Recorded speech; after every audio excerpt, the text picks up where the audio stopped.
মুসলমান আমরা অনেকে ঘুমিয়ে পড়লাম, ও মৌলভী সাহেবরা বলুক ও ফতোয়া আমরা বুঝি না। কি বলেন, ঠিক না বেঠিক? আমরা কথা বুঝতে পারছেন তো? আমরা বুঝি না, মৌলভী সাহেবরা ফতোয়া দেয়। আচ্ছা, নরেন্দ্র মোদী কোন আপনার ইউনিভার্সিটি থেকে কোন অ্যারাবিক আপনার ডিগ্রি করেছে বলেন তো? হ্যাঁ, সে ঘোড়া দাড়ি রেখেছে ঠিকই, কি বলেন?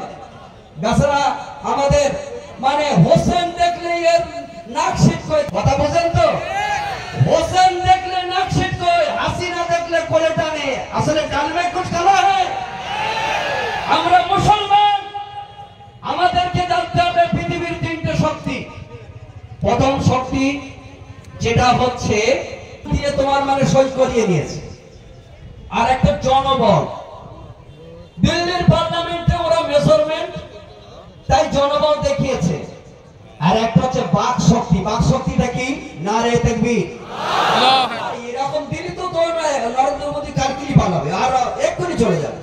নারে তাকবীর, নারে তাকবীর। নরেন্দ্র মোদী দূর দূর দূর হটো, নরেন্দ্র মোদী দূর দূর দূর হটো। অমিত শাহ কালা হাত ভেঙে দাও, গুড়িয়ে দাও, অমিত শাহ কালা হাত ভেঙে দাও, গুড়িয়ে দাও। এই আওয়াজ আমাদেরকে দিকে দিকে দিতে হবে, এই আওয়াজ আমাদেরকে দিতে হবে। আমরা বর্তমান যে রাজ্য সরকার হয়তো আমাদেরকে অনেকভাবে তোষামোদি করছে, তাদের অনেক এমপি সেলাইন টেনেছে। ভোটের সময় তো সেলাইন টানতে হয় না, ভোটের সময় তো আপনার গরম লাগে না, ভোটের সময় তো আপনি ঠিকই প্রচার করে গিয়েছেন। যেদিনে পার্লামেন্টে বিল পাস হচ্ছিল আপনারা সেলাইন টানছেন, কারোর ভাগ্নির জন্মদিন হচ্ছিল। এগুলো আমাদের খেয়াল রাখা দরকার, ঠিক না বেঠিক?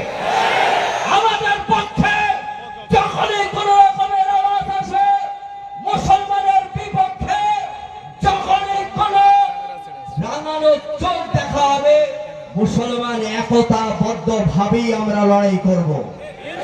এটা পারবো কি পারবো না?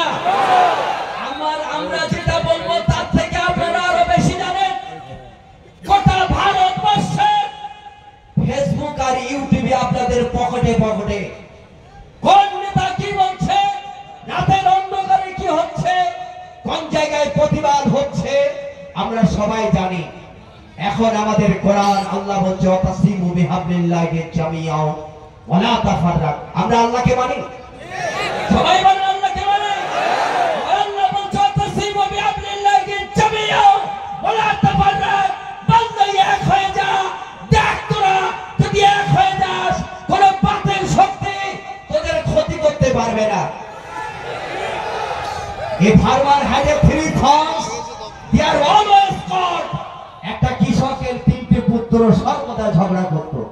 কৃষক তিনি একটা স্পিড বান্ডিল লাঠির বোঝা ছেলেদেরকে দিয়ে বলল ভাঙো।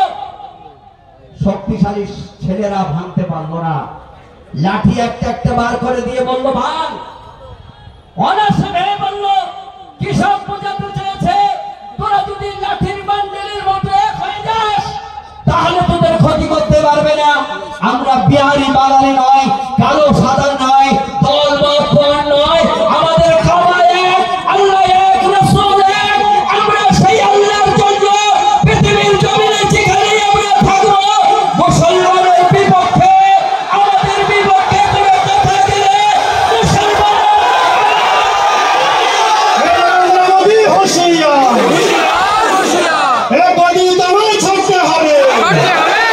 মুসলিমরা ওয়াকফ বিল বাতিল করিয়ে ছাড়বে, গদি তোমায় ছাড়া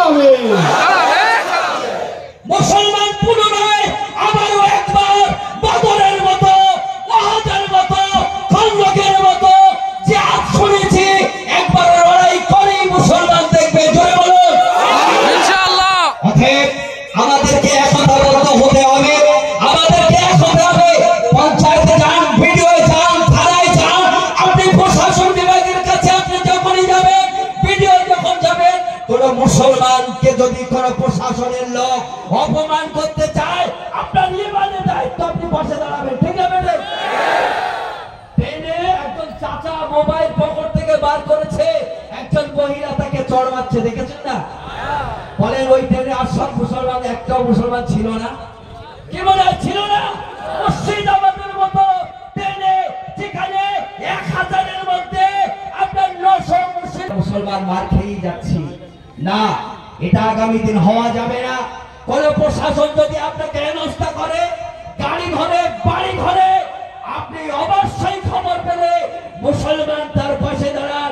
নবী বলেছেন মুসলমান কুল্লু মুসলিমুনা ইখওয়াতু, একজন মুসলমান আর একজন মুসলমানের ভাই।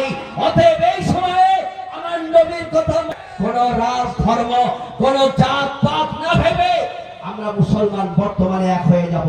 আইন যেটা হচ্ছে আইন হবে, আইন যেটা হচ্ছে তার পথে তারা থাকবে, কিন্তু আমরা আমাদের আন্দোলন করব। কবরস্থান এটা তোমার আপনার ওই টাকলার দেশ নাই, টাকলা চেনেন তো? হ্যাঁ, ওই টাকলার দেশ নয়। আন্দোলন চলতে থাকবে। আগামী 26-এ কবর দিতে হবে।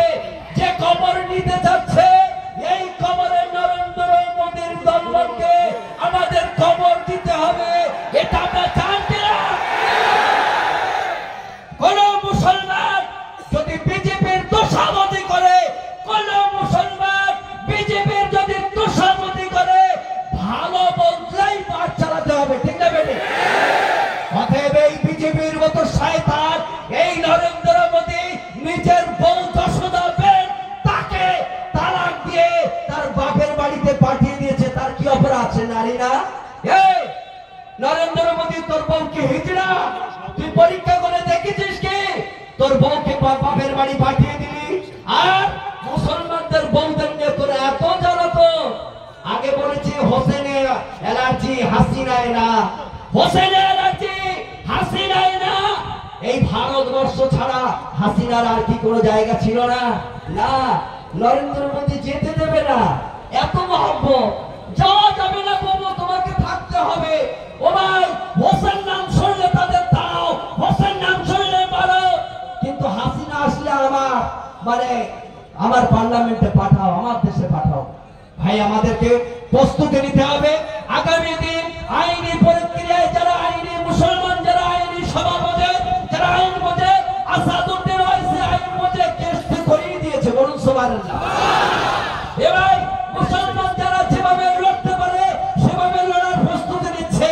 আমরা যে লড়াইটা লড়তে পারি, আজকের মনে হচ্ছে ঘটক পুকুরে রাজপথ বন্ধ করে হাজার হাজার লোক এই রাস্তায় যাওয়া আসা করতো, তাদের আপনার কত কর্মজীবন বিঘ্ন হয়ে গিয়েছে। আরে অ্যাম্বুলেন্সটা ছেড়ে দেবেন, পিছনে যারা ভাইরা আছেন সংগ্রামী বন্ধুরা, পিছনে অ্যাম্বুলেন্সটা ছেড়ে দেবেন।